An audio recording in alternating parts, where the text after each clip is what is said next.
మాకు A for Apple నేర్పించారు కానీ ఐ ఫర్ ఐస్ యాపిల్ నేర్పించలేదు. అయినా తాటి ముంజలేంటి? సమ్మర్ కదా, మా ఏరియా కార్నర్లో తాటి ముంజలు అమ్మేవాడు ఒక ప్రాజెక్ట్ ఇచ్చాడు. ప్రాజెక్ట్? దీన్ని ప్రాజెక్ట్ అంటారా? మామా చాలా పెద్ద ప్రాజెక్ట్ మామా. మన ఫస్ట్ ప్రాజెక్ట్ కాబట్టి బాగా హార్డ్ వర్క్ చేసి మంచి అవుట్పుట్ ఇద్దాం. మన అడ్వర్టైజ్మెంట్ చూసి అందరూ వాళ్ళ దగ్గరే ముంజలు తీసుకోవాలి. నాకు ఒక ఐడియా వచ్చింది. ఎస్ చెప్పు. ఆ తాటి ముంజలు అదే సారీ ఐస్ యాపిల్ స్టాల్ పక్కనే నేను వాటర్ మిలాను ఆడ బటర్ మిల్క్ స్టాల్స్ పెడతాం. అది కొన్న వాళ్ళకి ఫ్రీగా ఇస్తాం. అలాగే 3 కలిపి కాంబో ఆఫర్లో పెడదాం మామా. Wow, what an idea. పండే తాటి ముంజలు అమ్ముకునే వాళ్ళ దగ్గరికి వెళ్ళి ప్రాజెక్ట్ తీసుకోవడం ఏంటి? వాళ్ళని తక్కువ అంచనా వేయకు. ఈ సమ్మర్లో ఐస్ యాపిల్స్ కి ఎంత డిమాండ్ ఉందో తెలుసా?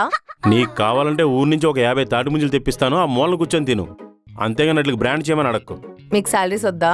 శాలరీ? ఈ ప్రాజెక్ట్ ఎందుకు మాట్లాడావు? It's very confidential. 5,000? 500. ఆ 500 అటే ఇటా?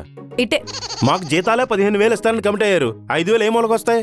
ఏంటి నా మీద అరుస్తున్నావు? మీ ముగ్గురికి జాబ్ ఇప్పించింది నేనే, మర్చిపోయావా? అవును, ఇంతకీ ఆ 3వ వాడేడి? వాడిక్కడ 15,000కి రోడ్ల మీద పట్టుకు తిరగడం కంటే వాళ్ళ నాన్న షాప్లో పాస్పోర్ట్ ఫోటోలు తీసుకోవడం బెటర్ అని ఊరెళ్ళిపోయాడు. అయ్యో, ఇప్పుడు మనకి ఎడిటర్ ఎలా? ముందు బ్రాండ్కే దిక్కులేదు. నువ్వు షూట్ అయిపోయిన తర్వాత సంగతి మాట్లాడుతున్నావు. నేను తెచ్చిన బ్రాండ్ నచ్చలేదా? దాన్ని బ్రాండ్ అని చెప్పడం నచ్చలేదు. ఇంత పని చేశాక టీ తాగాల్సిందే. అవును మామా, చాలా కష్టపడ్డాం. నా కష్టానికి అప్రిసియేషనే లేదు. ఛీ.